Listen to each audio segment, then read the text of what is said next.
Used to ignoring the signs within his own home, he rushed to yet another commitment, certain everything was under control.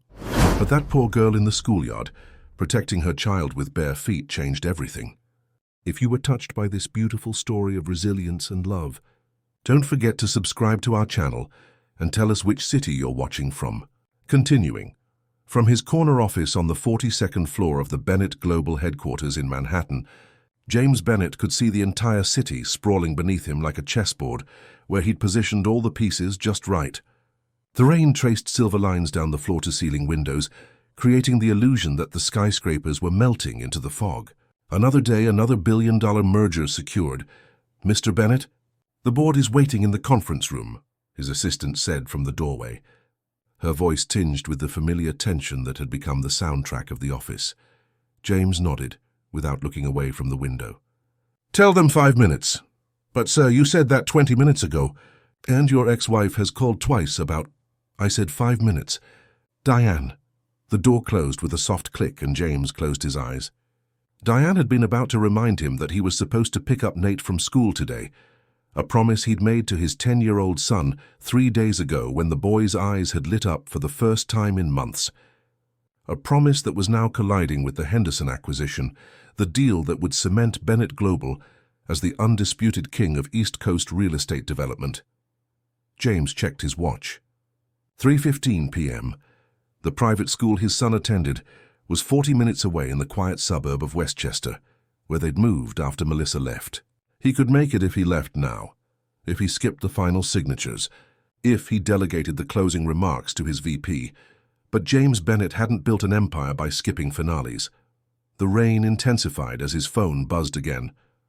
He silenced it without looking at the screen. By the time James finally escaped the boardroom, it was already 4:30 p.m. He raced through the parking garage, his Italian leather shoes splashing through puddles as he reached his sleek black Tesla. The roads were slick with rain, but the car responded to his urgency, weaving through Manhattan traffic as smoothly as James had navigated his way to the top of the business world. The suburbs welcomed him with tree-lined streets and sprawling mansions, hidden behind tasteful landscaping. Westchester Academy stood like a fortress of privilege, its ivy-covered brick buildings and manicured grounds designed to cultivate America's future elite. But as James pulled up to the main entrance, the courtyard was nearly empty. School had ended over an hour ago. His stomach clenched as he parked haphazardly, not bothering with the designated parent pickup zone. As he stepped out into the drizzle, the security guard at the gate recognized him immediately. "Mr. Bennett, Nate's over by the east playground. The teacher on duty was about to call you again."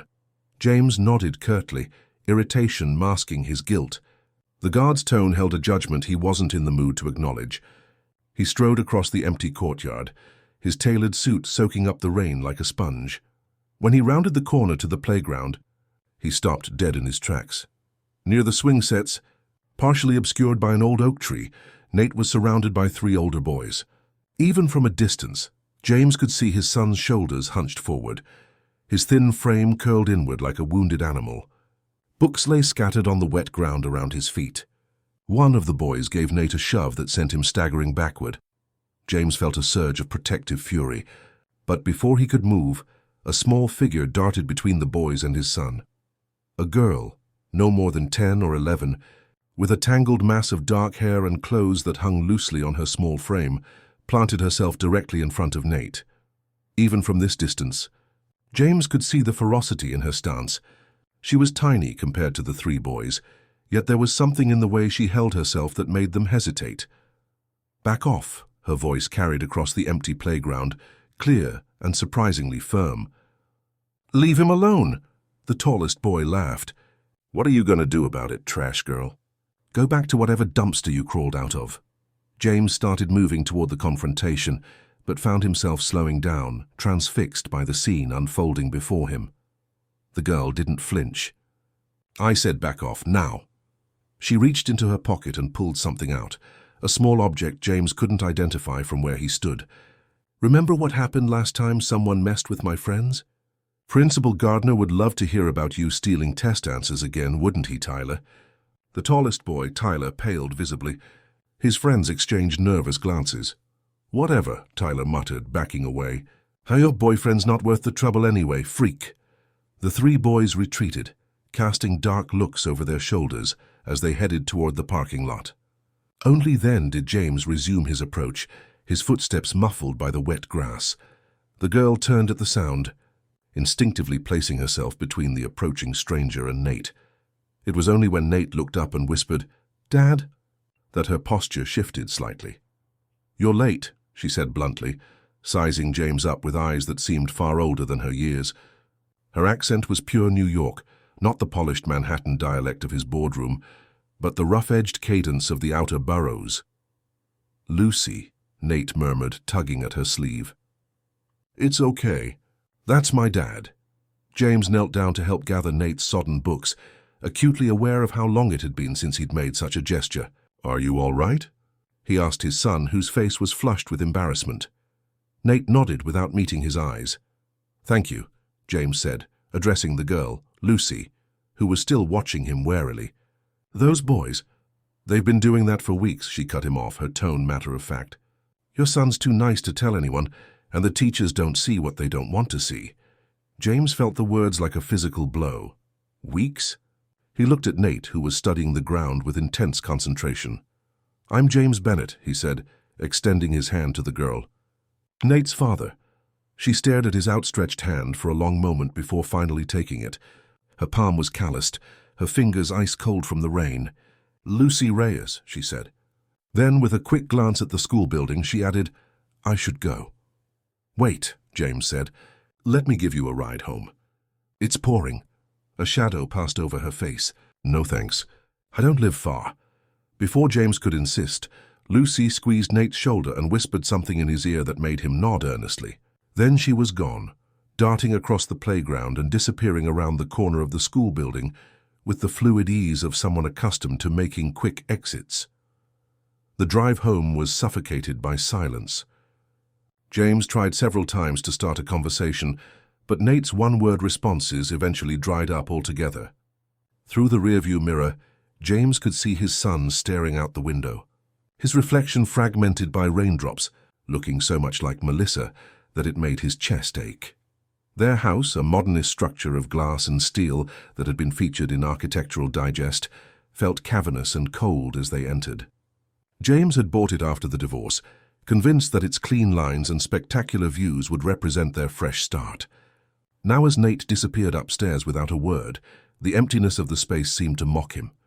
James loosened his tie and poured himself 2 fingers of scotch. The Henderson acquisition paperwork sat in his briefcase, demanding attention, but for once he couldn't summon the focus. Instead, his mind kept returning to the playground, to his son's hunched shoulders, to Lucy Reyes standing like a miniature warrior in front of him. Something the girl had said nagged at him. The teachers don't see what they don't want to see. He was halfway through his second scotch when he realized the same could be said of him. That night, after checking that Nate was asleep, James sat in his home office scrolling through his calendar. Meeting after meeting, conference calls, business dinners, weekend retreats with potential investors. Nowhere in the meticulous schedule was there meaningful time allocated for his son. James Bennett, who prided himself on seeing patterns where others saw chaos, was finally confronting the most damning pattern of all, his systematic absence from his son's life. Outside, the rain had stopped. Manhattan's skyline glittered in the distance, the same view he'd stared at from his office earlier that day. From this angle, though, the city looked different, less like a chessboard he controlled, and more like a maze he'd lost himself in. He picked up his phone and did something he hadn't done in over a year. He called Melissa. The call to Melissa had been brief and uncomfortable. She was in California now, building a new life with her new husband, carefully constructed thousands of miles away from the wreckage of their marriage. Her voice had softened only when James mentioned Nate, the concern in her questions, revealing the guilt she carried for leaving their son behind. But when James tried to explain what had happened at the school, she cut him off. "This is exactly what I warned you about, James. You can't run a billion-dollar company and be the father Nate needs. He's sensitive. He needs consistency, attention, things you've never been able to give." The truth in her words had kept him awake all night. By morning, James had made a decision. He cancelled 3 days of meetings, something he hadn't done since the pneumonia of 2018, and told his executive team he was working from home. The shock in his VP's voice would have been amusing if the circumstances weren't so sobering. At breakfast, Nate eyed him suspiciously over a bowl of cereal. "Don't you have work?" "Work can wait," James said, sliding into the chair across from his son. "I thought I'd drop you off at school today and pick you up afterward." Nate's spoon froze halfway to his mouth. "Why?" The question was like a knife. One simple word that laid bare how unusual, how extraordinary it was for James to be present in his son's daily life. "Because I want to," he said, forcing a casual tone. "Is that okay with you?" Nate shrugged, but James caught the flicker of something, relief, hope, in his eyes. The morning drive to Westchester Academy was filled with James's awkward attempts at conversation and Nate's cautious responses. It wasn't until they were approaching the school gates that Nate finally spoke unprompted. "Dad, when you pick me up, could you maybe come at 3:15? That's when the bell rings. Not later." James's hands tightened on the steering wheel. "I'll be here," he promised. "Right at 3:15. As Nate reached for the door handle, James added, "That girl yesterday, Lucy, is she in your class?" Nate hesitated. "No, she doesn't go to Westchester, but she was at your school. She comes sometimes, after school, to read books from our library." Nate's voice dropped to a near whisper. "She's the only one who doesn't think I'm weird." Before James could ask what he meant, Nate was out of the car, his slim figure swallowed by the stream of uniformed children flowing toward the imposing entrance. James kept his promise. At 3:10 p.m., he was parked in the designated pickup area, ignoring a barrage of emails from his executive team. At precisely 3:15, the school doors opened, releasing a flood of students. James scanned the crowd anxiously until he spotted Nate, walking alone, clutching a book to his chest like armor. When Nate saw the car, his entire demeanor changed. His shoulders straightened, his pace quickened. The smile that spread across his face made James's chest tighten with a mixture of joy and remorse. How little it took to make his son happy. How rarely he'd bothered to give it. "You came," Nate said as he climbed into the passenger seat. "I said I would," James replied, trying not to let the hurt in his voice show. "Listen, I was thinking we could stop for ice cream on the way home. What do you think?" Nate's expression clouded. "Actually, could we go to Central Park instead?" James blinked in surprise. "Central Park? That's all the way back in the city. Any particular reason?" Nate fidgeted with his seatbelt. "I just like the pond there. Where people sail those little boats." There was something Nate wasn't saying, but James decided not to push. "Central Park it is." The drive into Manhattan took nearly an hour in the afternoon traffic. As they crossed the bridge, Nate gradually began to open up, pointing out landmarks and sharing random facts about the city's history, knowledge James hadn't realized his son possessed. "Did you know they built the reservoir in Central Park in 1862? Nate asked.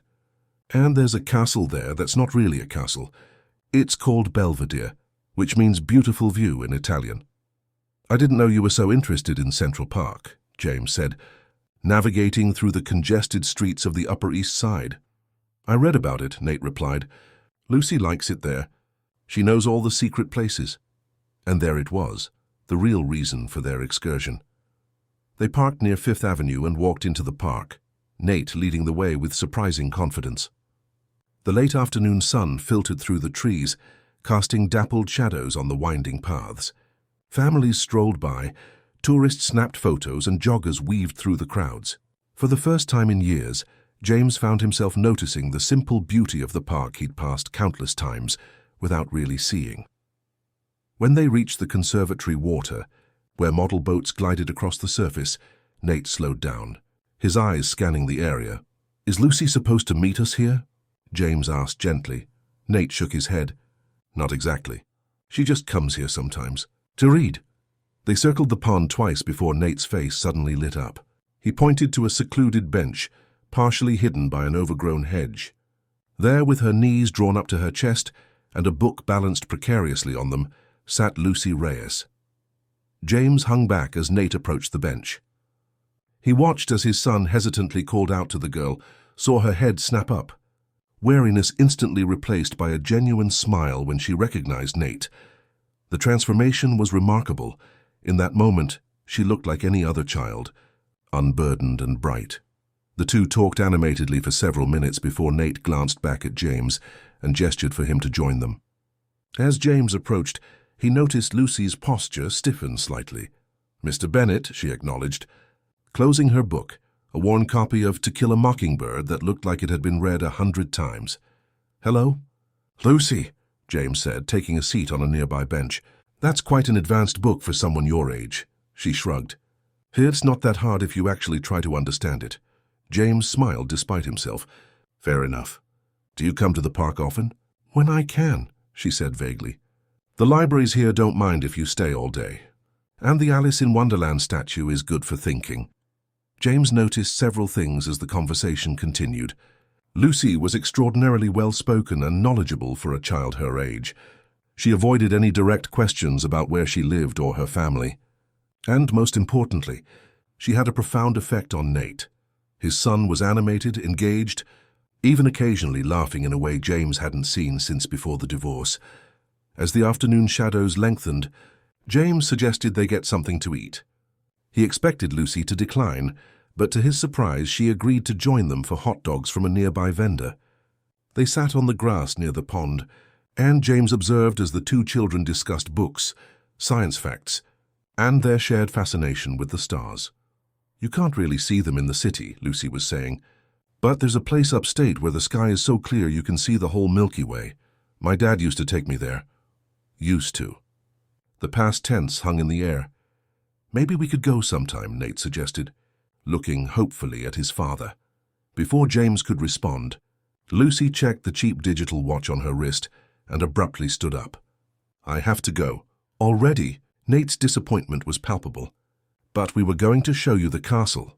"Next time," she promised, gathering her few belongings, the book, a tattered notebook, and a small backpack that had seen better days. "Thanks for the hot dog, Mr. Bennet. At least let me give you a ride home," James offered. "It's getting late." Lucy shook her head firmly. "I'm fine. I take the subway." "Alone? At this hour?" "I do it all the time." Her chin lifted in a gesture of defiance that seemed practiced. "I know how to take care of myself." Before James could argue further, she gave Nate a quick hug and darted away, disappearing into the crowd of evening park-goers with the same swiftness she'd shown at the school. "Does she always leave like that?" James asked as they walked back to the car. Nate nodded. "She never lets anyone know where she lives. She says it's safer that way." A cold feeling settled in James's stomach. "Safer from what, Nate?" His son shrugged, but his expression was troubled. "She doesn't talk about it much. Just that there are people looking for her. Bad people." On the drive home, James couldn't shake the image of Lucy vanishing into the crowded park, a small figure navigating a city that swallowed adults whole. Everything about her situation raised red flags. Her evasiveness, her independence, the way she spoke about her father in the past tense. That night, after Nate had gone to bed, James sat in his home office and did something he'd never thought he'd do. He called in a favor from Dylan Reeves, a former client who now worked as a private investigator. "I need information on a child," James explained, feeling strangely guilty about the request. "A girl named Lucy Reyes. She's about 10 or 11, Hispanic, likely lives somewhere in the city, possibly in foster care, or..." He couldn't bring himself to voice the alternative. "Is she in some kind of trouble?" Dylan asked. "I think she might be," James replied, staring out at the city lights. "Or maybe she's just a kid who needs help and doesn't know how to ask for it." As he hung up, James wondered what Melissa would say if she could see him now. The man who'd forgotten countless parent-teacher conferences, obsessing over the welfare of a child he'd met just yesterday. But something about Lucy Reyes had awakened. A part of him he'd thought had died with his marriage. The part that recognized when something precious needed protection. Outside, the city hummed with its nighttime rhythm, millions of lives intersecting in ways no one could fully track or understand. Somewhere in that vast urban maze, a young girl was making her way through the darkness alone, carrying secrets too heavy for her small shoulders. And James Bennet, who had spent a lifetime calculating risks and rewards, found himself caring about an outcome he couldn't predict or control. 3 days passed before Dylan Reeves called back.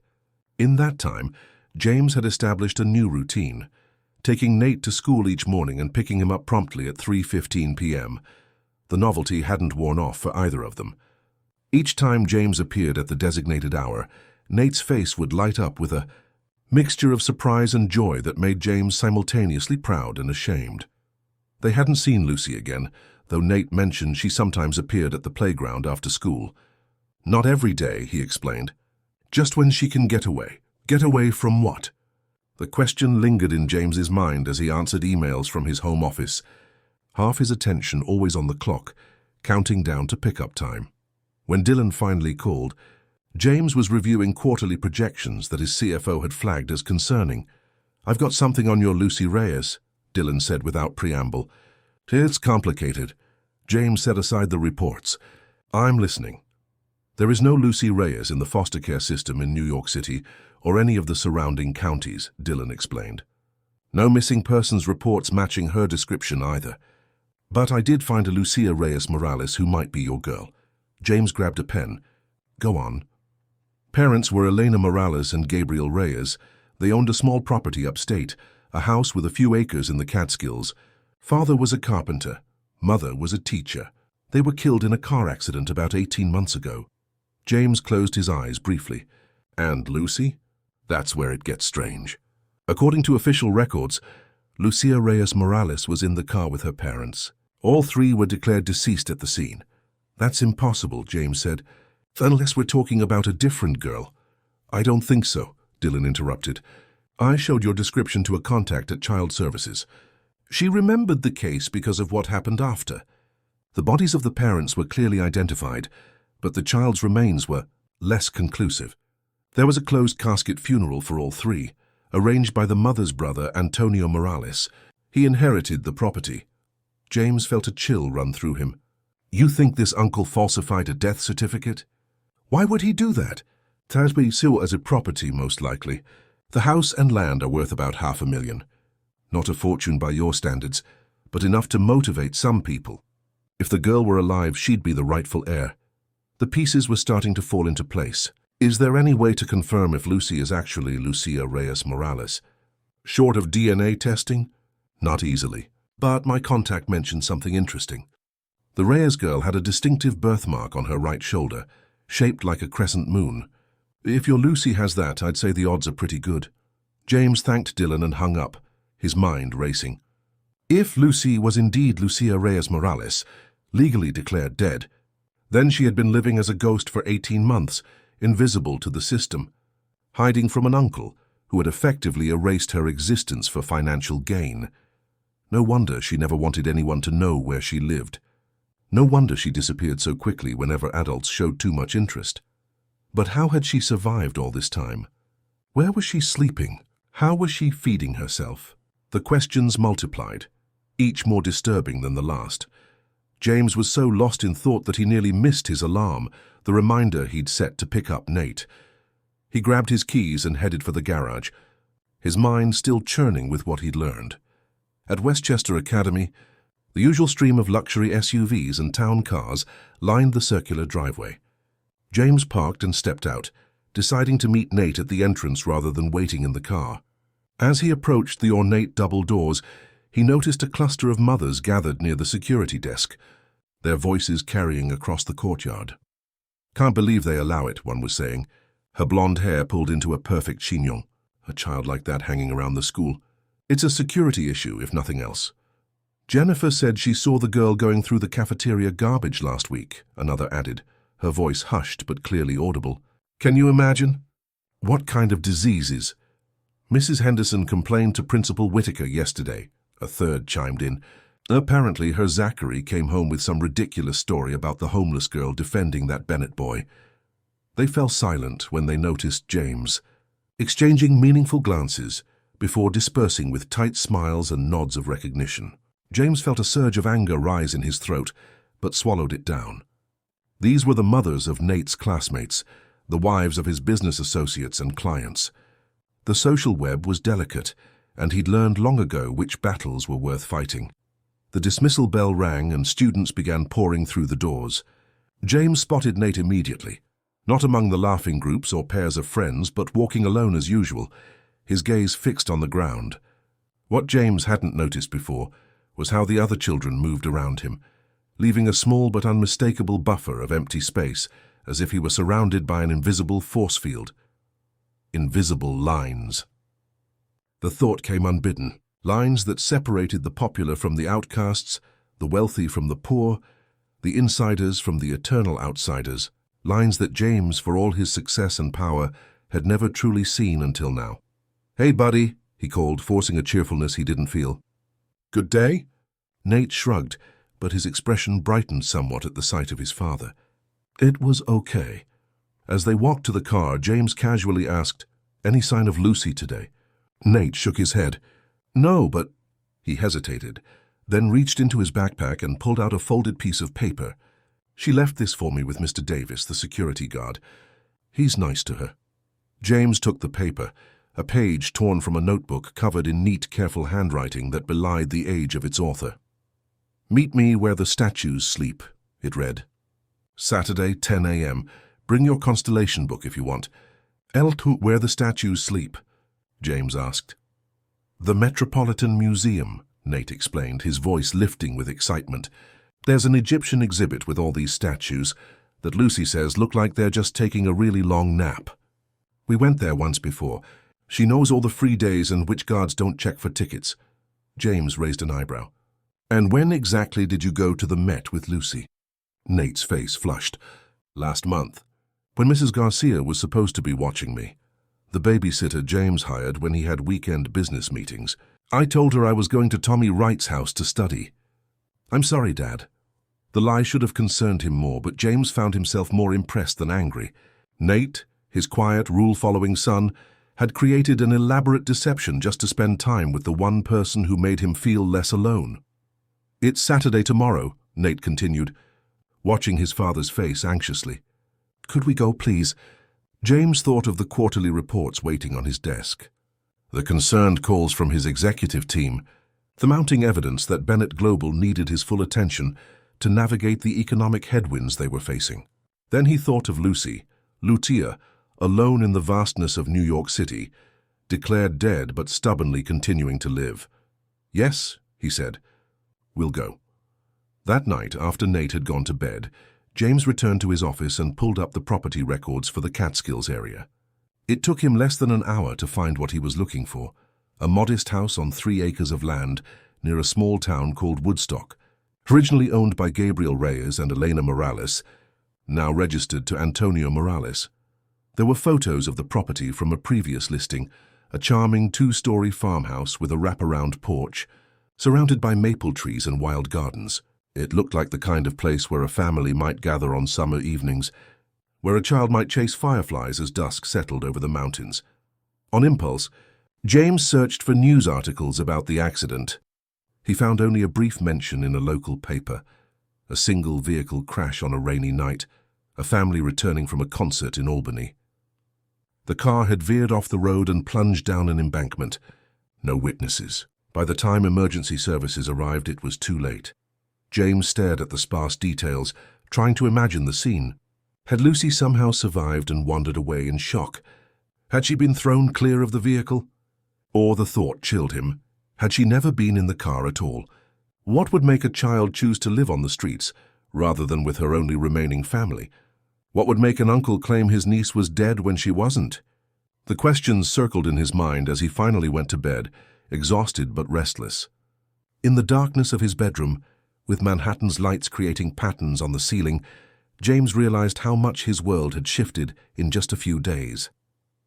The things that had seemed so important, mergers, acquisitions, stock prices, board approvals, now felt hollow compared to the mystery of one small girl's survival and his son's fragile happiness. Saturday morning dawned bright and clear. James found Nate already awake and dressed, his constellation book clutched to his chest, an expectant look on his face. "You're still taking me, right?" he asked, vulnerability naked in his voice. "Of course," James assured him. "I promised, didn't I?" They arrived at the Metropolitan Museum of Art just before 10. The imposing facade of the building, with its grand steps and classical columns, was already crowded with tourists and locals enjoying the beautiful spring day. James paid for their tickets despite Nate's insistence that Lucy knows how to get in for free. The Egyptian wing was less crowded than the main halls. They wandered among sarcophagi and statues of ancient gods, Nate checking his watch every few minutes, his eyes scanning each new visitor who entered the exhibit. At precisely 10:15 a.m., a small figure slipped through a side entrance and darted behind a statue of Anubis. James pretended not to notice, allowing Nate to discover Lucy on his own.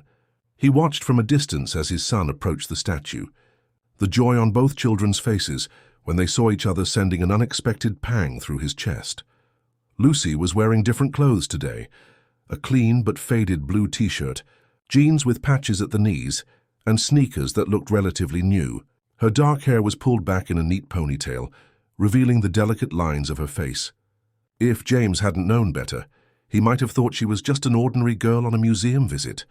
He approached slowly, giving them time to greet each other. When Lucy noticed him, her smile dimmed slightly, replaced by her usual wariness. "Hello, Lucy," he said warmly. "It's good to see you again." She nodded. "You too, Mr. Bennett." Her eyes flicked to Nate's astronomy book. "You brought it. Did you read about the nebulas yet?" As the children fell into an animated discussion about celestial bodies, James observed Lucy more carefully. She was thin but not malnourished, her clothes clean if worn. She carried herself with a poise that seemed incongruous with her age and circumstances. And when she pushed her sleeve up to point at a constellation diagram in Nate's book, James caught a glimpse of what he'd been looking for, a crescent-shaped birthmark on her right shoulder. Lucia Reyes Morales, alive and standing before him, discussing the Horsehead Nebula, as if her world hadn't ended 18 months ago on a rain-slick road in the Catskills. The weight of this knowledge pressed on James as they toured the museum. While Nate and Lucy raced from exhibit to exhibit, lost in their private world of shared interests and inside jokes, James's mind was mapping out possibilities, weighing risks and outcomes, just as he did with business deals. But this wasn't business. This was a child's life, a life that had been officially erased. By the time they left the museum, it was mid-afternoon. The children's stomachs were rumbling, and James suggested they get lunch at a nearby cafe. Lucy hesitated, her eyes darting to the street as if calculating escape routes. "My treat," James added gently. "I'd like to hear more about your favorite exhibits." Something in his tone must have reassured her, because she nodded, though her shoulders remained tense as they walked to a small French bistro a block away. The maitre d' recognized James immediately.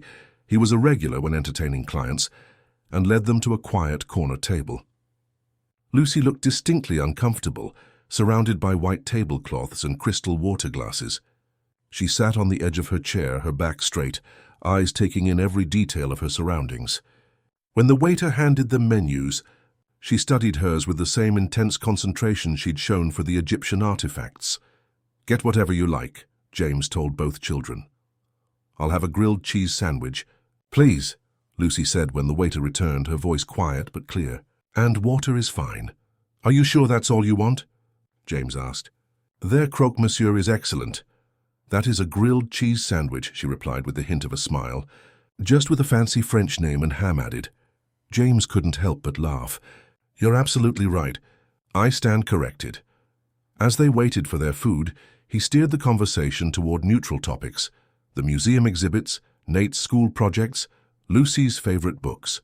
She gradually relaxed, even laughing at Nate's awkward jokes. It was only when James casually mentioned the Catskills that her demeanor changed. "I've been thinking of taking Nate upstate for a weekend," he said, watching her carefully. "Maybe somewhere in the Catskills. I hear it's beautiful there." Lucy's fork clattered against her plate. "It is," she said after a moment, her voice tight. "Very beautiful." "Have you been there?" James asked innocently. She nodded, eyes fixed on her plate. "A long time ago." "Lucy knows all about stars because there's no light pollution up there," Nate interjected, oblivious to the sudden tension. "She told me you can see the whole Milky Way, remember, Lucy?" "I remember," she whispered. James changed the subject, steering the conversation back to safer ground, but the damage was done.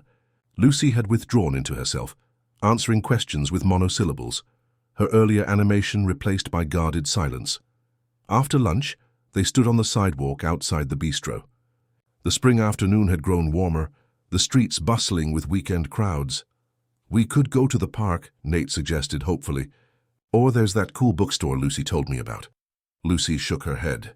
"I should go. I have things to do." She gave Nate an apologetic look. "Maybe next weekend." Before either of them could respond, she darted forward and gave Nate a quick hug, then nodded to James. "Thank you for lunch, Mr. Bennett." "Lucy, wait," James said, reaching into his pocket. "I want you to have this." He handed her a sleek smartphone. "It's prepaid. My number and Nate's are already programmed in." She stared at the device as if it might bite her. "I can't." "Please," James insisted. "So you can reach us whenever you want. Or if you ever need help." Her eyes met his, searching for the catch, the hidden agenda. Whatever she saw must have satisfied her, because she slowly took the phone and slipped it into her pocket. "Thank you," she said quietly. "Can I ask you something before you go?" James said. When she nodded warily, he continued, "Where are you staying, Lucy? Is there someone taking care of you?" Her expression shuttered immediately. "I'm fine, Mr. Bennett, really." "I believe you," he said, surprising himself with how much he meant it. This extraordinary child had survived on her own in one of the world's most unforgiving cities. But everyone needs help sometimes. Even me. Lucy's gaze flicked between James and Nate, indecision clear on her face. Finally, she said, "I stay different places. There's a woman at the community center in Brooklyn who lets me use the shower sometimes. And I know which shelters don't ask too many questions." She lifted her chin in that now familiar gesture of defiance. "I'm careful." "I'm not stupid." "I never thought you were," James said softly. Quite the opposite, in fact. Something in his tone made her study him more carefully. "You've been asking about me, haven't you?" The directness of the question caught him off guard. "I was concerned," he admitted, "after what Nate told me about people looking for you." Fear flickered across her face. "What else did you find out?" James hesitated, acutely aware of Nate listening intently beside him. "Nothing specific," he said carefully. "Just that you might have family upstate." Lucy took a step back, her body tensing like a cornered animal. "I have to go." "Lucy, I'll call Nate," she said, already backing away. "I promise, just please don't tell anyone about me, please." Before James could respond, she turned and ran, disappearing into the crowd with practiced ease. "Dad?" Nate's voice was small and confused. "What just happened? Did you scare her away?" James placed a hand on his son's shoulder. "I think I might have. I'm sorry, buddy." The drive home was subdued, Nate staring out the window with the same distant expression he'd worn in the weeks after Melissa left. James felt a twinge of guilt for disrupting the fragile friendship that had brought his son so much joy. But he couldn't ignore what he knew or what he suspected about Lucy's situation. That evening, after Nate had gone to bed, James sat in his office making calls. First to his lawyer, Robert Chen, then to a contact at Child Protective Services, and finally to Dylan Reeves again. Each conversation added pieces to the puzzle, none of them reassuring.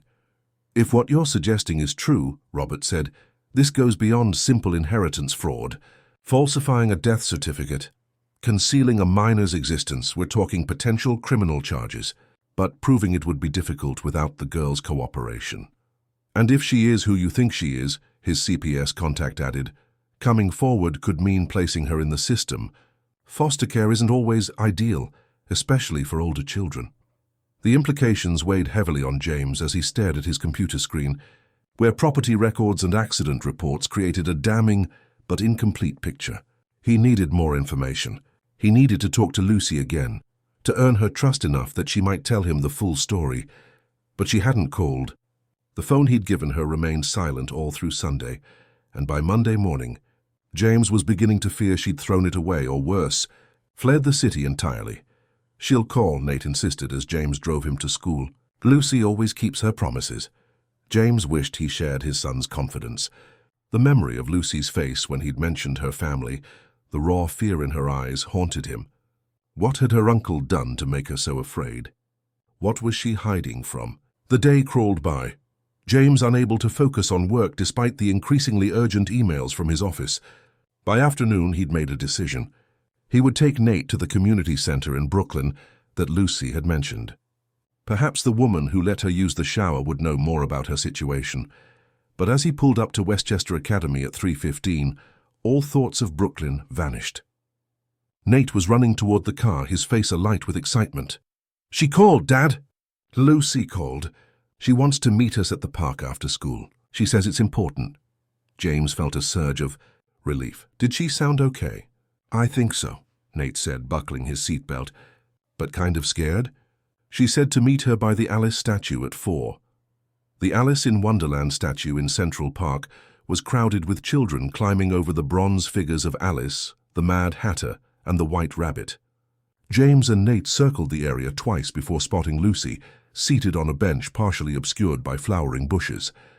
She looked different today, her hair pulled tight under a baseball cap, her posture hunched as if trying to make herself smaller. When she saw them, she didn't wave or smile, just nodded once, her eyes constantly scanning their surroundings. "Thank you for coming," she said as they sat beside her. "I wasn't sure if you would." "Of course we came," Nate replied, confusion written across his face. "We're friends." Lucy's expression softened momentarily. "Yeah, we are." She took a deep breath and turned to James. "Mr. Bennett, I need to ask you something, and I need you to tell me the truth." "I will," James promised. "What exactly do you know about me? About my parents?" James glanced at Nate, who was watching the exchange with wide eyes. "Maybe we should talk privately." "No," Lucy interrupted. "Nate stays. He deserves to know, too." She squared her shoulders. "You know my real name is Lucia. You know about the accident." "What else?" James chose his words carefully. "I know that officially, Lucia Reyes Morales died with her parents 18 months ago. I know your Uncle Antonio inherited your family's property. And I suspect that you weren't actually in the car that night." Lucy's hands clenched in her lap. "I wasn't," she confirmed, her voice barely audible over the shrieks of playing children. "I was supposed to be. We were all coming back from a concert in Albany. But I got sick at the last minute, some kind of stomach bug. Mom was going to stay with me, but I told her to go. They'd been looking forward to that concert for months." Her voice cracked. "So they went, and I stayed with Mrs. Larson next door." James felt a chill despite the warm afternoon. "And when they didn't come back?" "Mrs. Larson got the call the next morning. She was crying so hard I could barely understand her. She took me to Uncle Antonio's house. He's my mom's brother." Lucy swallowed hard. "At first he was nice, said I could stay with him. But then I heard him on the phone with someone, talking about the house, about how much money he could get for it. He said it would be easier if there were no complications." "You were the complication," James said softly. Lucy nodded. "The funeral was closed casket. Everyone thought I was in there with Mom and Dad. After that, Uncle Antonio changed. He started locking me in my room, said I couldn't go to school anymore, couldn't talk to anyone. One night, I heard him talking to someone about making it permanent, making me disappear for real." Her voice dropped to a whisper. "So I ran away. I took the bus to the city. I've been hiding ever since." The matter-of-fact way she described her ordeal made it all the more heartbreaking. James fought to keep his expression neutral, but Nate had no such restraint. Tears streamed down his face as he reached for Lucy's hand. "Why didn't you tell anyone?" Nate asked. "The police could have helped." Lucy shook her head. "Uncle Antonio has friends in the sheriff's department. He's a big deal in Woodstock, owns the largest construction company. And legally I'm dead. Who would believe me?" James thought of the complex web of connections that powerful men created to protect themselves, the same kind of web he'd spent his career building. "I believe you," he said firmly. "And I can help you, Lucy, if you'll let me." She looked at him with eyes too old for her young face. "Why would you do that? You don't even know me." "Because it's the right thing to do," James said simply. "And because you've been a true friend to my son when he needed one most." Lucy was silent for a long moment, her gaze dropping to where her hand was still clasped in Nate's. "There's something else," she finally said. "The reason I called you today, I think my uncle found me. There was a man watching the community center yesterday, the same man who used to visit our house after my parents died. He works for my uncle." James felt a surge of protective anger. "Did he see you?" "I don't think so." "I'm careful." She pulled her cap lower. "But I can't go back to my usual places now. It's not safe. The decision came to James with surprising clarity. Then you'll come home with us. Both children stared at him in shock. Dad, really? Nate's face lit up with hope. Really, James confirmed, already mentally rearranging his life to accommodate this unexpected turn. It's not safe for Lucy to be alone if someone's looking for her. Our house has security, and I have the resources to help sort this out legally. I don't want to cause trouble, Lucy said, though James could see the longing in her eyes, the desperate wish to believe that safety was possible. You're not trouble, Lucy, James said gently. You're a child who deserves protection, and I promise you we will figure this out. Lucy stood in the middle of the guest bedroom, her small backpack clutched to her chest, looking impossibly tiny against the panoramic view of Manhattan, visible through the floor-to-ceiling windows. The room was larger than any space she'd inhabited in the past 18 months, possibly larger than her entire family home in the Catskills. Is it okay?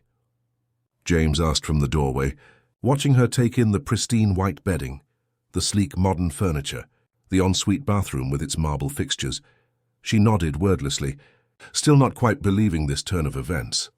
The drive from Central Park to James's Westchester home had been tense, Lucy constantly checking the rearview mirror for signs of pursuit. Now in the safety of this glass and steel fortress, she seemed almost dazed by the sudden change in her circumstances. Nate's room is just down the hall, James continued, gesturing vaguely. And mine is at the end. The security system is state-of-the-art. No one gets in without us knowing. Thank you, Lucy finally said, her voice small. I don't know how to... I can't repay you for this. You don't have to, James replied firmly. That's not how this works. Her dark eyes studied him with that unnerving intensity. How does it work, then? It was a fair question, one that James himself was still figuring out the answer to. A week ago, his life had been orderly, predictable, focused entirely on rebuilding Bennett Global after the economic setbacks of the past year. Now he was harboring a legally dead child, contemplating a confrontation with her potentially dangerous uncle, and feeling more alive than he had in years. For now, it works like this, he said. You stay here where it's safe. You let me contact some people who can help sort out your legal situation. And you try to be a kid again, even if just for a little while. Lucy's expression remained skeptical, but she carefully set her backpack on the bed, a small gesture of trust that felt monumental. That night, after ordering pizza, which Lucy ate with the focused appreciation of someone who had known real hunger, James called Robert Chen again, explaining the situation in careful detail while the children watched a movie in the living room. Let me get this straight, Robert said, his lawyer's caution evident even over the phone. I've taken in a minor with no legal documentation, who is officially deceased based on her word that her uncle falsified her death to steal her inheritance. That's the short version, yes, James replied. Have you lost your mind? Robert's voice rose slightly. The legal complications here are staggering. At best, you could be charged with harboring a runaway. At worst, kidnapping. She's not a runaway, Rob. She's a survivor of attempted fraud, possibly attempted harm. And I didn't kidnap her. She came willingly after her uncle's associates started looking for her. Alleged associates, Robert corrected automatically. Look, James, I understand your intentions are good, but you're putting yourself in a precarious position. Bennett Global is finally stabilizing after the recession hit. The board is already nervous about your recent absences. If this turns into a scandal... I don't care about the board, James interrupted, surprising himself with how much he meant it. I care about doing the right thing for this child. There was a long pause before Robert sighed. All right, I'll reach out to my contact at the DA's office tomorrow, discreetly, and I'll start building a case file. But James, be careful. Power and money make people do terrible things. If this uncle was willing to erase his niece's existence once, who knows what he'll do when he discovers someone's trying to bring her back from the dead. The warning lingered in James's mind as he checked on the children before bed. They had fallen asleep on opposite ends of the couch, the movie still playing quietly in the background. Nate's face was peaceful in sleep, one hand stretched out as if reaching for Lucy, who was curled into a tight ball. Her features finally relaxed from their usual wariness. For a moment, James simply watched them, struck by how right it felt to have both children under his roof. When had his enormous house started feeling like a home again? The next morning brought new challenges. James couldn't send Lucy to school. She had no records, no identity papers, no way to enroll. But he also couldn't leave her alone all day while he took Nate to Westchester Academy. "I can stay by myself," Lucy insisted over breakfast. "I've been on my own for a year and a half." "That's exactly the point," James replied, pouring more orange juice into her glass. "You shouldn't have had to be." In the end, James made an executive decision. He called Westchester Academy and informed them that Nate would be absent for a few days due to a family emergency. Then he called his office and extended his work-from-home arrangement indefinitely. "A family emergency," his executive assistant repeated skeptically. "James, the board meeting is on Friday.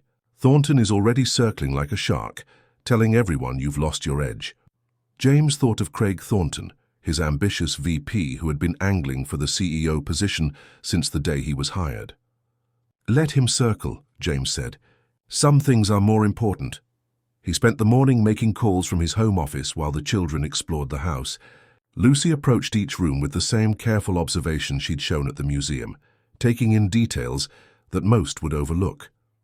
By midday, she had mapped every exit, every window, every potential escape route, a habit born of necessity that broke James's heart.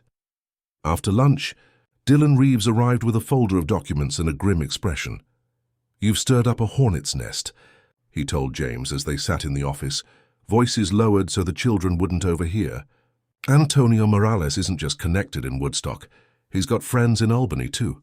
State legislators, judges, a deputy commissioner. How does a small-town construction company owner have that kind of influence?"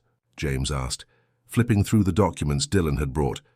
"Property records, business filings, newspaper clippings." "Because construction isn't his only business," Dylan replied, pointing to a particular file. "Morales Development is the legitimate face, but there are shell companies, offshore accounts, patterns of suspicious cash flow. My contacts suggest he's involved in everything from bid rigging to money laundering."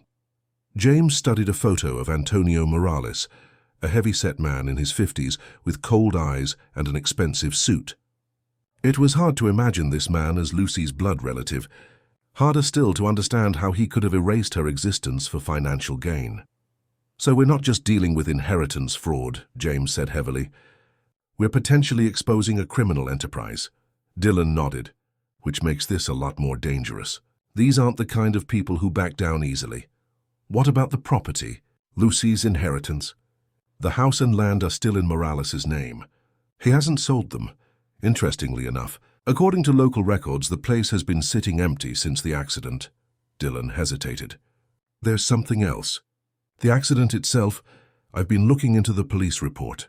There are inconsistencies." James felt a chill. "What kind of inconsistencies?" "Side marks that don't match the narrative. A witness statement that was later retracted. The medical examiner who signed off on the death certificates was replaced a month later." Dylan met James's eyes directly. "I can't prove anything yet, but this doesn't read like an accident." "James, it reads like someone wanted Elena and Gabriel Reyes off the road that night." The implication hung in the air between them, too terrible to voice aloud. If Antonio Morales had orchestrated his sister's fatal crash, then harboring Lucy wasn't just about protecting her inheritance, it was about keeping her alive. As Dylan was leaving, Lucy appeared in the hallway, her expression making it clear she'd heard at least part of their conversation. "You think my uncle killed my parents," she said, her voice steady despite the tremor in her hands. "Don't you?" James exchanged a look with Dylan, who nodded slightly before excusing himself. Once they were alone, James guided Lucy to the living room and sat beside her on the couch. "We don't know anything for certain," he began carefully. "But you suspect it," Lucy pressed. "And so do I. I've always wondered." She trailed off, her gaze distant. "The night before the concert, Uncle Antonio came over. He and Dad argued. I wasn't supposed to hear, but the walls in our house were thin. Uncle Antonio wanted Dad to sell the property. Said he had a developer who would pay triple what it was worth. Dad refused. He said the land had been in Mom's family for generations, that they were going to pass it to me someday." James felt a piece of the puzzle click into place. "And the next day the accident happened." Lucy nodded, tears filling her eyes for the first time since James had met her. I should have been in that car. If I hadn't gotten sick. Don't, James said firmly, taking her small hands in his. Don't ever think that way, Lucy. What happened to your parents was a tragedy, possibly a crime, but you surviving was a miracle, and we're going to make sure that miracle wasn't for nothing. That afternoon, while Nate taught Lucy how to play chess in the living room, James received a call from Robert Chen. I've spoken to my contact at the DA's office, Robert said without preamble. They're interested in Lucy's case, especially when I mentioned the possible connection to Antonio Morales. Apparently they've had their eye on him for a while, but haven't been able to build a solid case. So they'll help, James asked, watching through the doorway as Lucy concentrated on the chessboard, her brow furrowed in thought.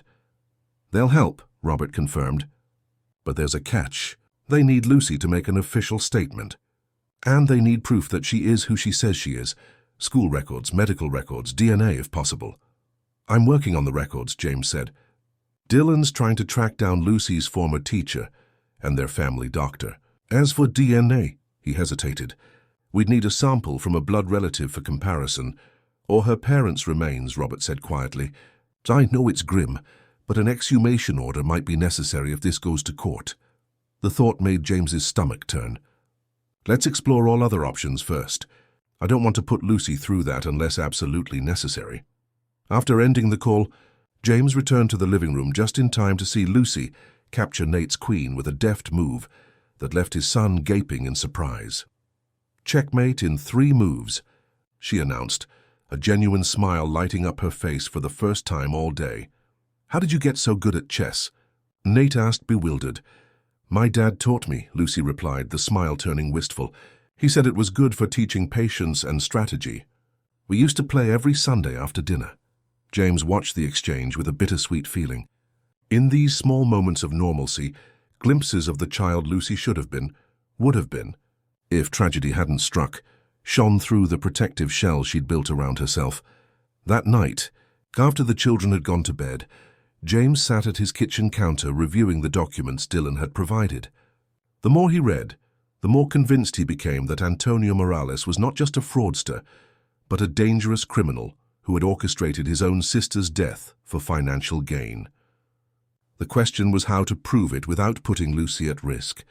He was so absorbed in his thoughts that he almost missed the soft footsteps approaching from the hallway. Lucy stood in the kitchen doorway, her borrowed pajamas too large for her slight frame, making her look younger and more vulnerable than usual. I couldn't sleep, she explained, her voice hushed.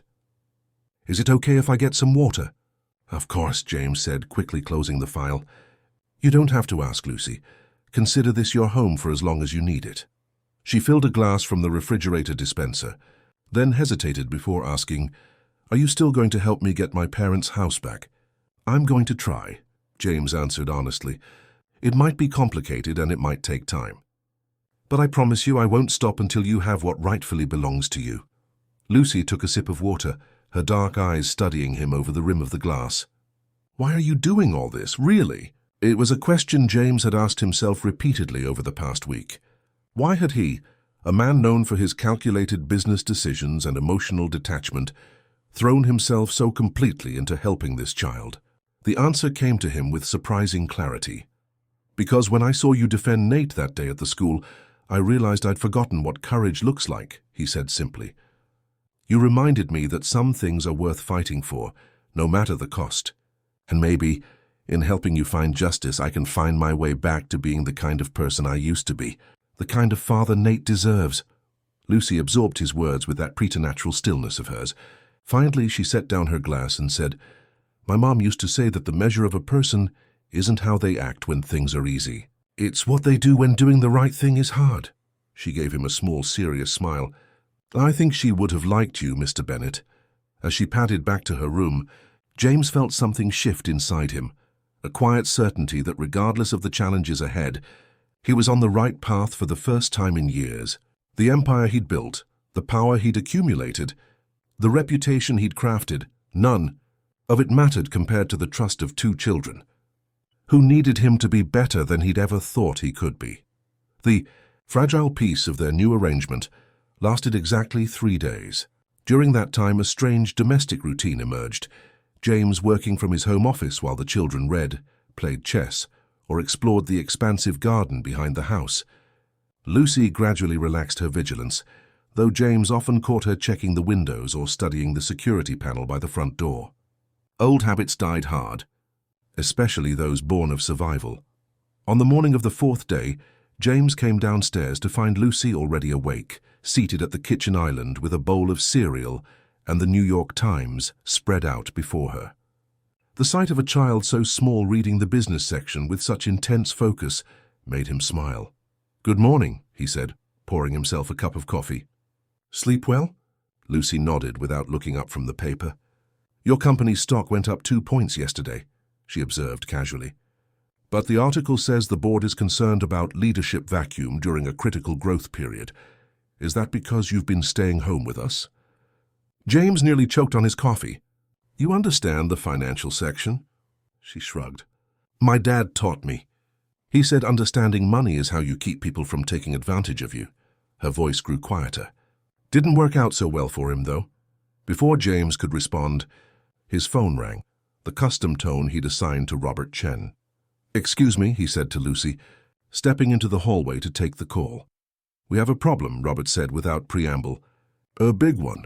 Antonio Morales filed a missing child report in Ulster County yesterday.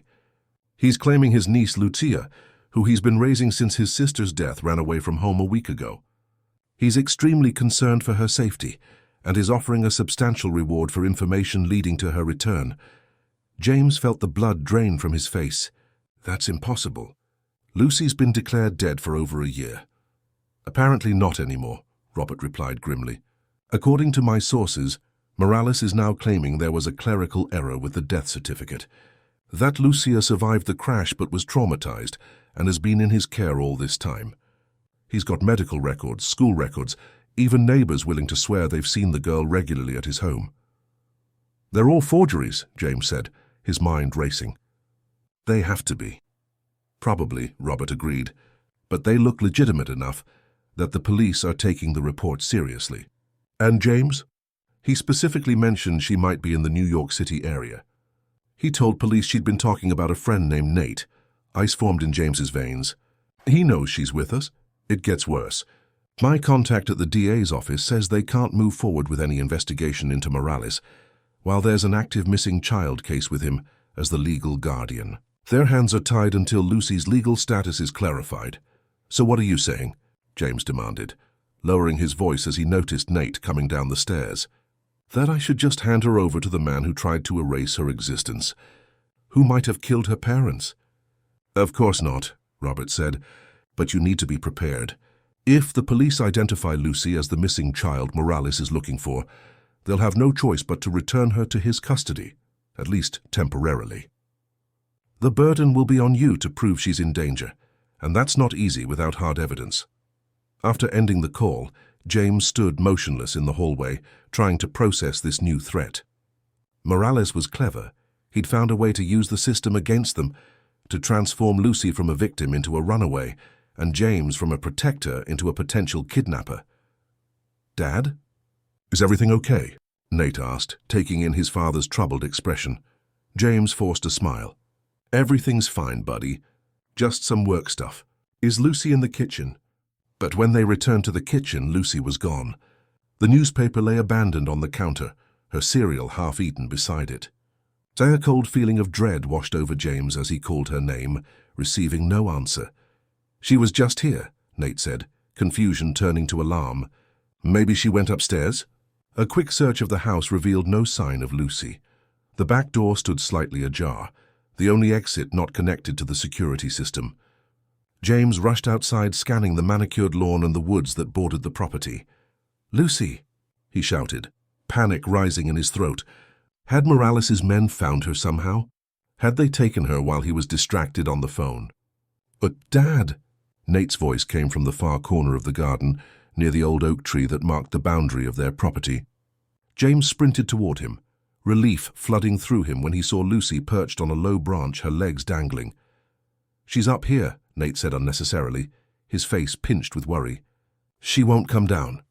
Lucy's expression was closed, her body tense as a drawn bow.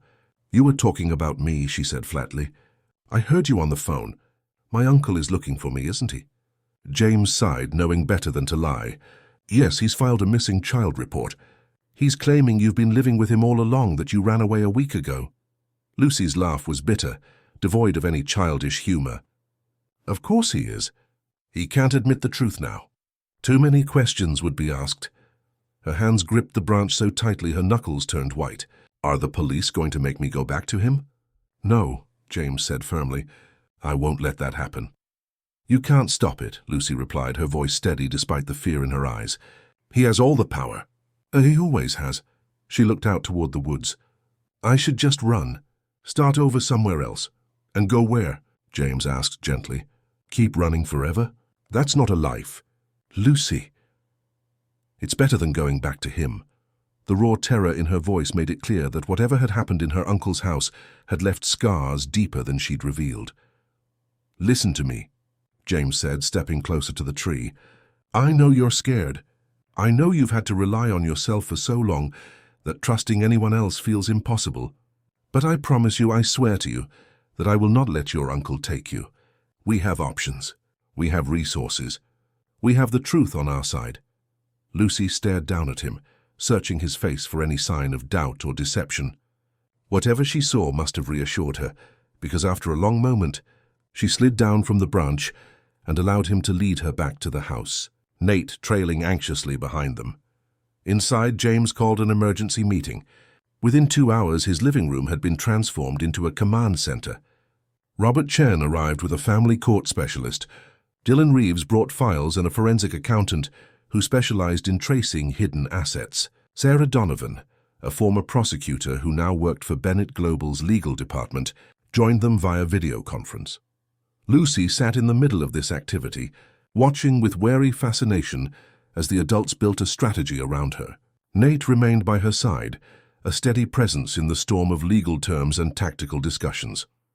"The immediate priority is to file for emergency temporary custody," the family court specialist explained to James.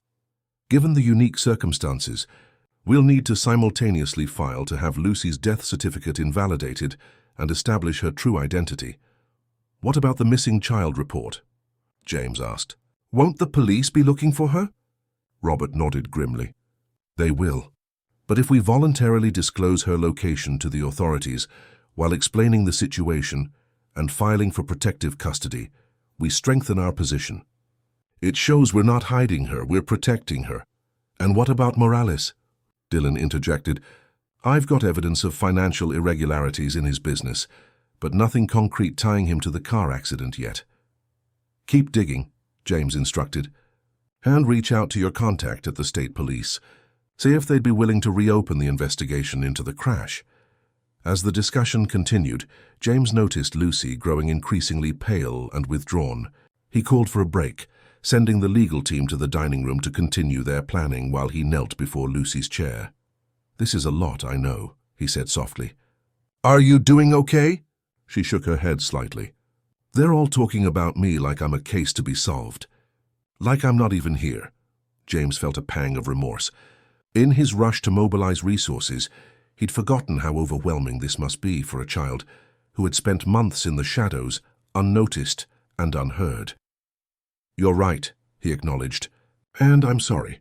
From now on, nothing happens without your input. This is your life, Lucy. You should have a say in what happens next." Something shifted in her expression, a softening, a tentative trust. "I want to go home," she said quietly. "Not to my uncle's, to my real home. The house where I lived with my parents. I want to see it again." It was a risky proposition. The house was in Woodstock, firmly in Antonio Morales' territory. But James understood the need that drove her request, the desire to reconnect with the life that had been stolen from her, to ground herself in memories of her parents before facing the battle ahead. "We'll find a way," he promised, "when it's safe." The legal team worked through the night, preparing documents and building their case. By morning they had a plan. Robert would file for emergency custody first thing, while simultaneously alerting the authorities to Lucy's situation and whereabouts. Dylan would deliver their evidence of Morales' financial irregularities to his contact at the state police, pushing for a new investigation into the accident that had claimed the lives of Elena and Gabriel Reyes. As for James, his role was perhaps the most challenging, keeping Lucy safe and stable while the legal machinery ground into motion. "The next 48 hours are critical," Robert warned as he packed up his briefcase. "Once Morales realizes we're challenging him legally, he'll escalate. Be prepared for anything." Those words proved prophetic sooner than any of them expected. That afternoon, as James was reviewing documents in his office, the security system chimed, announcing visitors at the front gate. The monitor showed a police cruiser and an unmarked sedan. "They're here," he called to Lucy, who was reading in the living room with Nate. "Just like we discussed. Remember, tell the truth. You have nothing to hide." Lucy nodded, though her face had gone ashen. She stood and smoothed down her clothes, new ones that James had ordered online, delivered yesterday. In her neat jeans and simple blue sweater, with her hair pulled back in a tidy ponytail, she looked like any ordinary girl from a stable home. Only her eyes, dark with knowledge no child should possess, betrayed her extraordinary journey. The doorbell rang, and James answered it to find 2 uniformed officers and a woman in a charcoal suit who introduced herself as Detective Sandra Ramirez from the Special Victims Unit. "Mr. Bennett, we're here regarding a missing child case," Detective Ramirez explained, her tone professional but not unfriendly. "We have reason to believe Lucia Reyes Morales may be at this residence." "She is," James confirmed, stepping back to allow them entry. "My attorney filed for emergency protective custody this morning. I assume you've been briefed." Detective Ramirez's expression revealed nothing. "We received the filing. We still need to speak with Lucia and assess the situation." James led them to the living room, where Lucy waited with Nate. At the sight of the police uniforms, her body tensed, but she remained seated, her chin lifted in that familiar gesture of defiance. "Hello, Lucia," Detective Ramirez said gently, taking a seat across from her. "My name is Detective Ramirez. I'd like to ask you a few questions if that's okay." "My name is Lucy," she replied quietly, "and I'm not going back to my uncle. He's a liar and a thief, and I think he killed my parents." The blunt declaration hung in the air, causing even the seasoned detective to blink in surprise. One of the uniformed officers shifted uncomfortably, while the other maintained a careful neutrality. "That's a very serious accusation," Detective Ramirez said finally. "Can you tell me why you believe that?" And so Lucy did. With remarkable composure for a child her age, she recounted everything. The argument between her uncle and father the night before the accident, her lucky escape from being in the car, her uncle's increasingly suspicious behavior afterward, and her eventual flight to New York City. She described her months of homelessness, her friendship with Nate, and how James had offered her safety when she feared her uncle's associates had tracked her down. Throughout her testimony, James watched the officer's expressions shift from skepticism to concern. By the time Lucy finished speaking, even the most stoic among them appeared troubled. "Thank you for telling us all that, Lucy," Detective Ramirez said, her voice softer than before. "That was very brave. Are you going to make me go back to him?" Lucy asked directly, her hands clasped tightly in her lap. The detective exchanged a look with her colleagues before answering. "For now, you'll stay here with Mr. Bennett, under the emergency custody order his attorney filed. We'll need to investigate your claims about your uncle, and there will likely be a hearing in family court." Relief washed over Lucy's face, but it was short-lived. As the detective continued explaining the process ahead, a commotion at the front of the house drew everyone's attention. Raised voices, heavy footsteps. Then the living room door burst open to reveal a man James recognized immediately from the photographs, Antonio Morales. He was flanked by 2 men in suits who had the unmistakable bearing of private security, and behind them stood a flustered, uniformed officer who appeared to have lost control of the situation. "Uncle Antonio," Lucy whispered, shrinking back in her chair, instinctively moving closer to Nate. "There she is," Morales announced, his voice booming through the room. "My niece. Thank God she's safe." His gaze hardened as it fell on James. "And you must be the man who took her." The tension in the room crystallized into something dangerous. James moved instinctively, positioning himself between Lucy and the newcomers. Detective Ramirez stood as well, her hand drifting toward her sidearm. "Mr. Morales," she said firmly, "this is an official police matter. You were not invited to this interview." Morales's smile didn't reach his eyes as he pulled a folded document from his jacket pocket. "I have a court order from Judge Phillips in Ulster County, granting me immediate custody of my niece. Your jurisdiction doesn't supersede this, Detective." He handed the paper to the nearest officer, who reluctantly passed it to Detective Ramirez. She scanned it quickly, her expression darkening. "This appears to be in order," she admitted, though her tone suggested she wasn't pleased about it.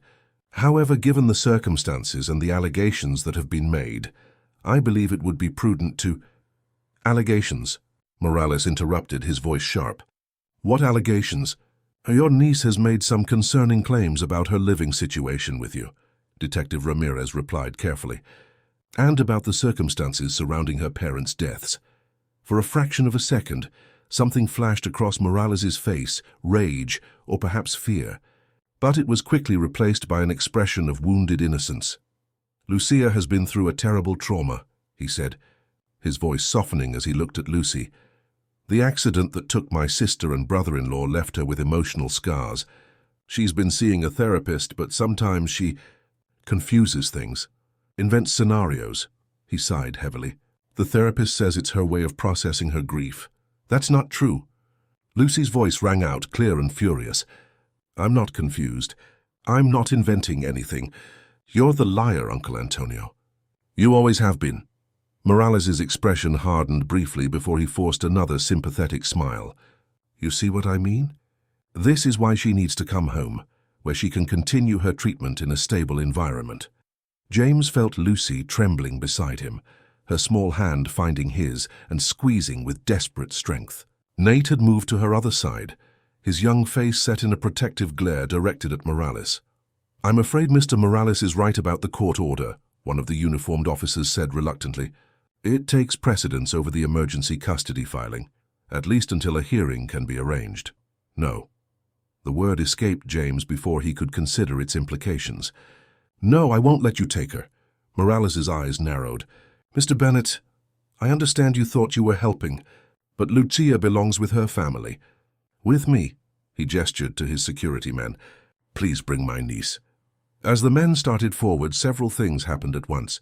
Lucy bolted upright, her face white with terror. Nate moved in front of her, small but determined. And James stepped directly into the path of Morales's men, drawing himself up to his full height. "Stop," Detective Ramirez commanded, her voice cutting through the tension. "Everyone just stop." To James's surprise, everyone did, freezing in a tableau of confrontation. "Mr. Morales, while your court order appears valid, I'm concerned about the child's obvious distress," Detective Ramirez continued, her tone measured but firm. "And given the nature of her allegations, I believe it would be negligent to ignore them without further investigation." "What are you suggesting?" Morales asked, his affable mask slipping slightly. "A compromise," the detective replied. "Lucy remains here under police supervision while we expedite a hearing with a family court judge. Tomorrow morning, if possible. Both parties present their evidence and the judge makes a determination." "That's outrageous," Morales sputtered. "I have a valid court order." "Which will still be valid tomorrow," Detective Ramirez interrupted. "But if you force the issue today, I'll be obligated to open a formal investigation into the allegations against you, which could take weeks to resolve. During which time, Lucy would likely be placed in temporary foster care, not with either you or Mr. Bennett." The implied threat hung in the air. James watched as calculations played across Morales's face, weighing his legal advantage against the risk of deeper scrutiny. "Fine," Morales finally said, his smile now brittle. "Tomorrow morning. But I expect my niece to be returned to me without further delay or interference." He glanced at James, undisguised hostility in his gaze. "And Mr. Bennett should understand that taking someone else's child has consequences." After Morales and his men departed, with a promise from Detective Ramirez to station an officer outside the house overnight, the tension in the room eased fractionally. Lucy collapsed back onto the sofa, her face drawn with exhaustion and fear. "He's going to win, isn't he?" she whispered. "He always does." "Not this time," James said, though doubt gnawed at his confidence. The court order was a powerful advantage, and Morales clearly had connections in the legal system. "We have something he doesn't have, Lucy. The truth." "Sometimes the truth isn't enough," she replied. Wisdom beyond her years in her tired eyes. James wished he could argue with her, but his years in business had taught him the same hard lesson. Sometimes the truth lost to power, money, and influence, a trifecta that Antonio Morales appeared to possess in abundance. As night fell, the house settled into an uneasy quiet. The children retreated to Nate's room, where they pored over his collection of astronomy. Books, a temporary escape from the harsh realities pressing in around them. James worked the phones relentlessly, calling in every favor, mobilizing every resource at his disposal. Robert arrived around midnight with coffee and a grim expression. "Judge Phillips is firmly in Morales's pocket," he reported. "We've been assigned to his courtroom for the morning hearing. It's not ideal." "What about the evidence Dillon gathered? The financial irregularities in Morales's business?" "Circumstantial at best. It shows he's involved in some shady dealings, but nothing directly connecting him to what happened to Lucy's parents." Robert rubbed his tired eyes. "We need something more concrete if we're going to persuade a judge to ignore that custody order." James paced the length of his living room, frustration building. "There has to be something we're missing. Some piece of evidence that would prove beyond doubt that Lucy's telling the truth about her uncle." He stopped suddenly, a memory surfacing. "Lucy mentioned that her parents' house has been sitting empty since the accident. That Morales hasn't sold it despite going to such lengths to secure it." "So?" Robert asked, not following his train of thought. "So why keep an empty property for 18 months? If it was just about the money, he would have sold it immediately." James's mind was racing now. So unless there's something in that house he doesn't want anyone to find. The idea took root, expanding into a desperate plan. It was risky, potentially illegal, but with Lucy's future hanging in the balance, James found himself beyond caring about such distinctions. "I need to make a call," he told Robert. "And then I need to borrow your car. Mine's too recognizable." An hour later, James was driving north on the Taconic State Parkway, the lights of Manhattan receding in his rearview mirror. Beside him, Dillon Reeves checked his watch for the third time. "This is insane," Dillon muttered. "Breaking into a house, in the middle of the night. If we're caught—" "It's not breaking in," James corrected, eyes fixed on the dark road ahead. "Lucy gave us permission to enter her family home. She's the rightful owner. Tell that to the cops if Morales has the place under surveillance." James didn't answer. The risk was substantial, but the alternative, losing Lucy to the man who had systematically erased her existence and possibly orchestrated her parents' deaths, was unthinkable. They reached Woodstock just after 2 a.m. The small town was quiet, its main street deserted, except for a few parked cars outside a bar at the far end. Following Lucy's directions, James turned onto a narrow lane that wound through dense woods before opening onto a clearing where a 2-story farmhouse stood dark and silent. "This is it," he said, killing the engine. "Lucy said there's a spare key hidden in a false rock by the back steps." The house was cold and musty, the air undisturbed for months. James swept his flashlight across dusty furniture, family photos still hanging on walls, a child's jacket draped over a chair as if its owner had just stepped out for a moment. It was a home frozen in time, preserved in the amber of sudden loss. "What exactly are we looking for?" Dillon whispered, his own flashlight illuminating a collection of ceramic figurines on a shelf. "I don't know," James admitted. "Anything that might prove Lucy's story. Evidence that Morales knew she wasn't in the car that night. Proof that he falsified the death certificate." They searched methodically, starting in the study where Gabriel Reyes had kept the family's important papers.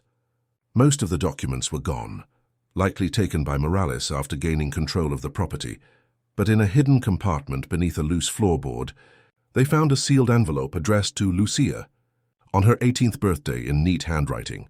"Should we open it?" Dillon asked.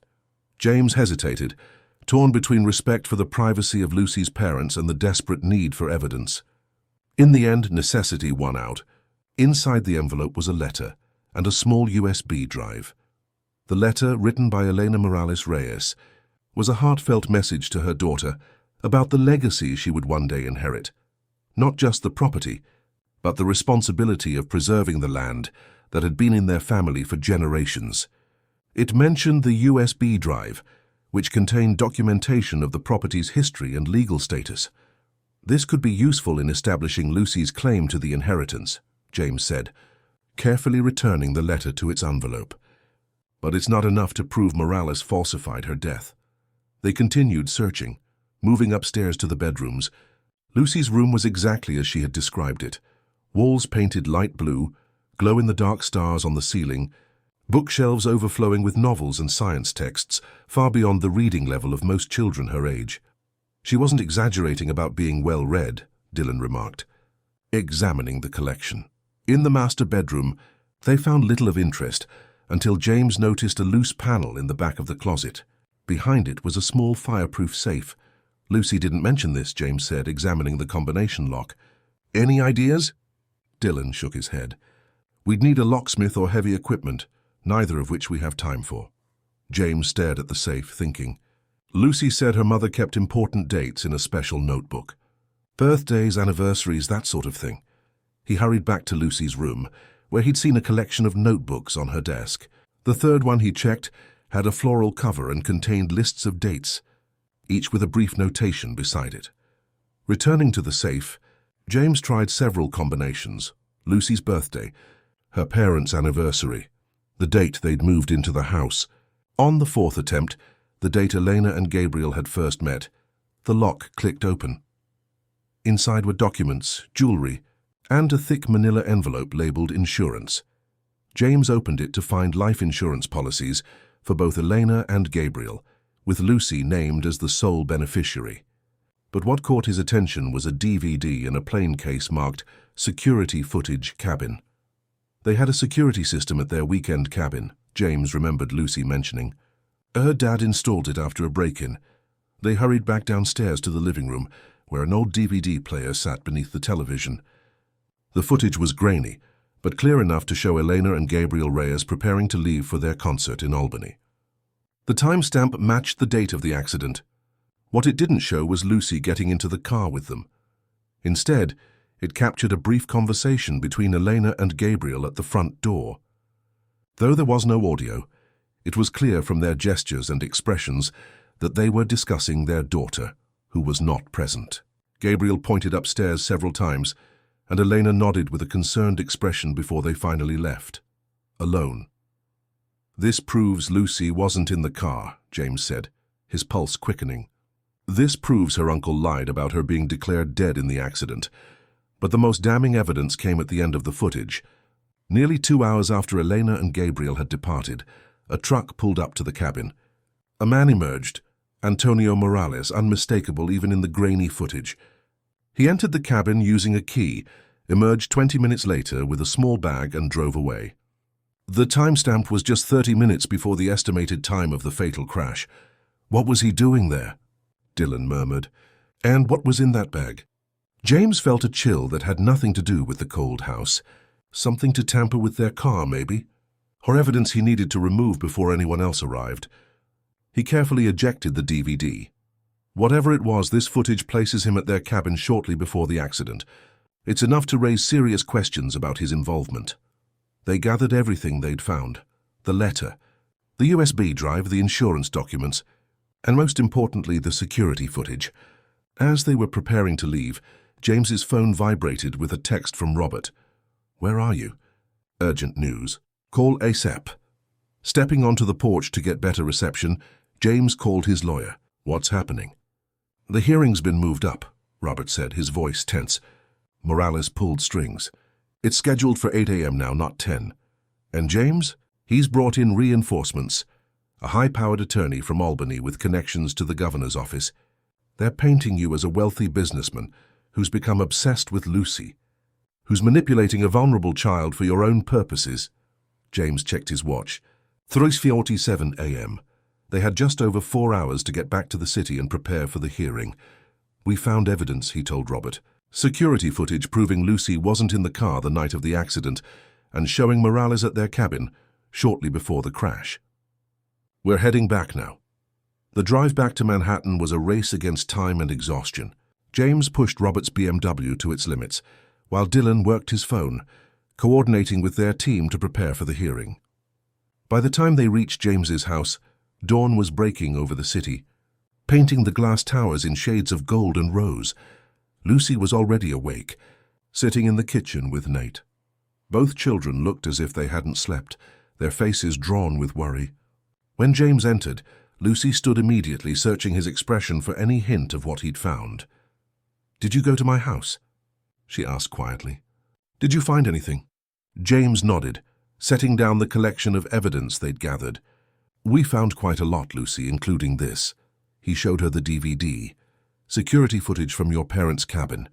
It proves you weren't in the car that night, and it shows your uncle was there shortly before the accident." For the first time since he'd met her, Lucy's composure cracked completely. She sank back into her chair, tears streaming silently down her face. Nate moved closer, his arm going around her shoulders in an awkward but sincere gesture of comfort. "I knew it," she whispered. "I always knew he did something to their car." The next few hours passed in a blur of preparation. Lucy changed into the outfit James had bought for her court appearance, a simple navy dress that made her look both younger and somehow more resilient. Nate insisted on wearing his one suit, determined to support his friend even though he wouldn't be allowed in the courtroom.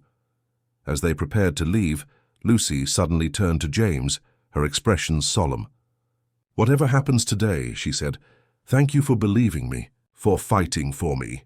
No one else ever did." The family courthouse was the imposing stone building in downtown Manhattan, its steps already crowded with lawyers, social workers, and families caught in the machinery of justice. Inside, the atmosphere was tense, officials moving with brisk efficiency through the metal detectors and security checkpoints.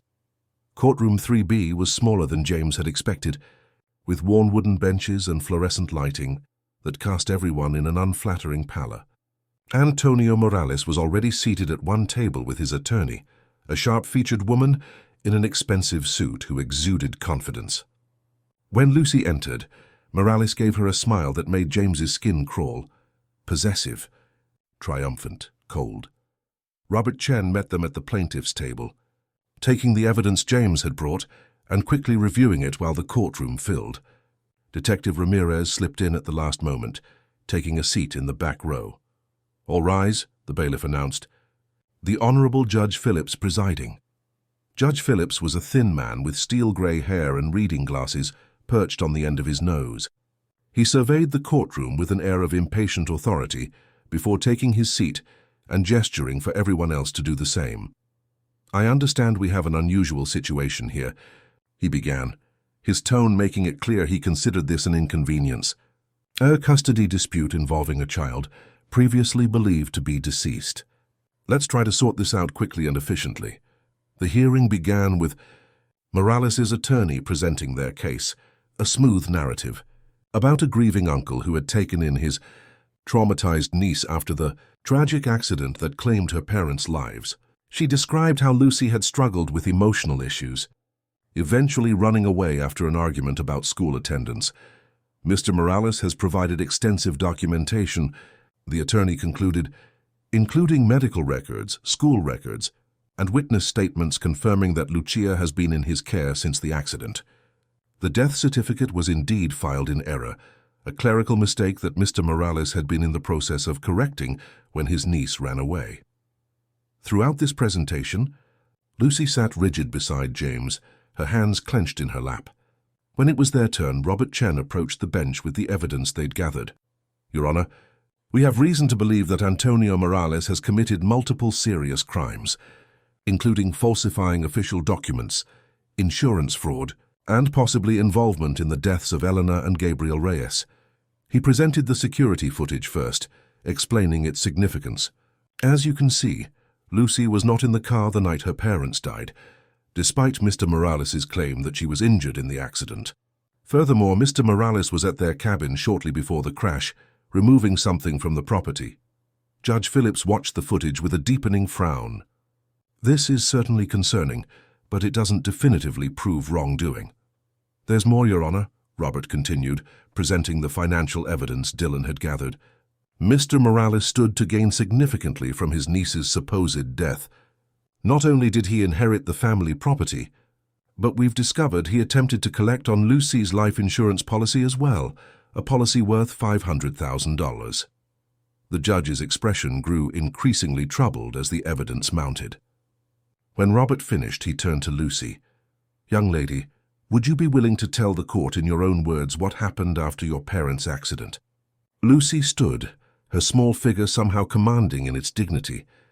In a clear, steady voice, she recounted everything, from the night of the accident to her escape from her uncle's house, her months of homelessness, and finally, her friendship with Nate and James's offer of protection.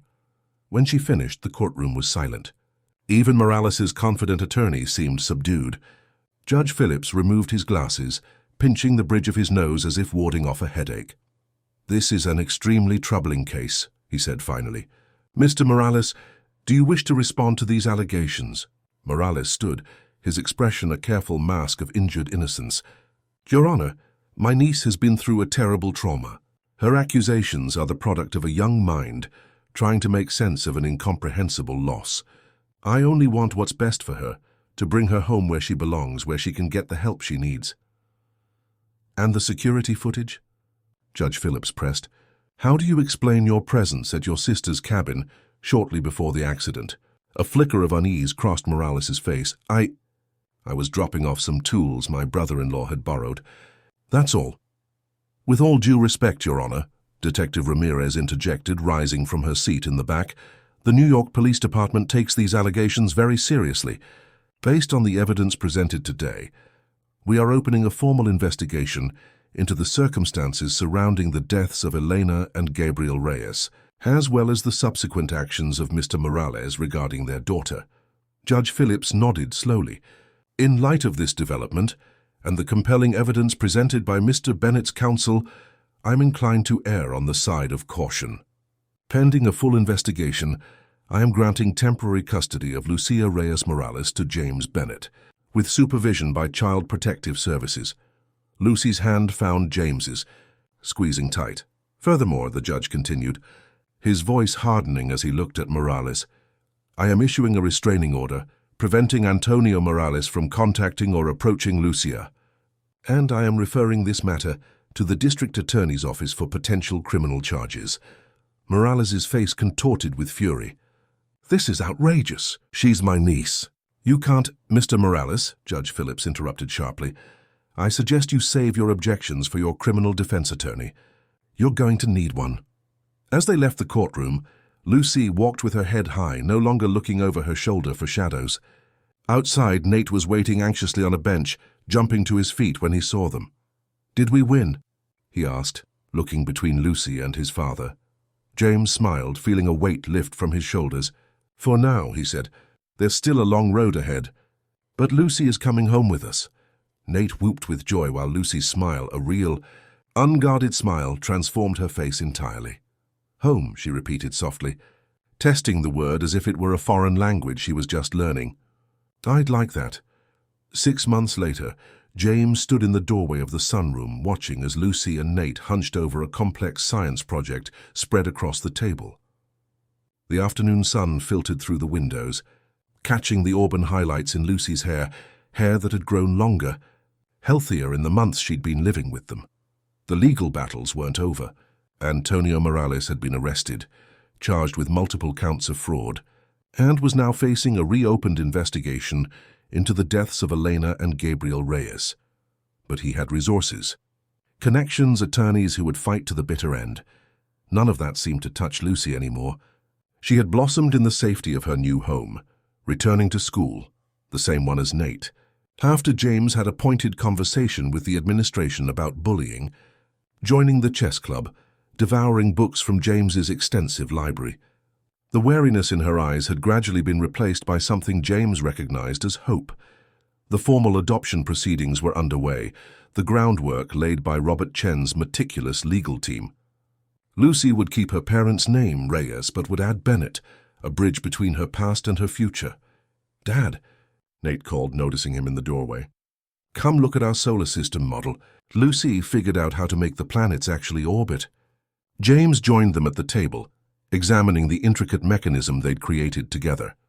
As the tiny Earth rotated around their sun, he felt a sense of rightness settle over him. His life had changed completely in the span of a few months, priorities shifting, perspective-altering, heart-opening to possibilities he'd never imagined. Bennett Global was thriving under the part-time leadership he now provided, proof that success didn't require the sacrifice of everything that mattered. Craig Thornton had departed for a competitor after his bid for power failed, and the board had surprisingly rallied behind James's new approach to work-life balance.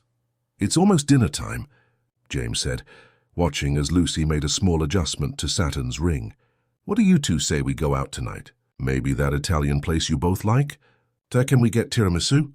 Lucy asked, her eyes lighting up. Some things hadn't changed. Her sweet tooth remained. "Legendary." "Definitely," James promised. As they cleaned up the project materials, his phone rang, Melissa calling from California for her weekly check-in with Nate.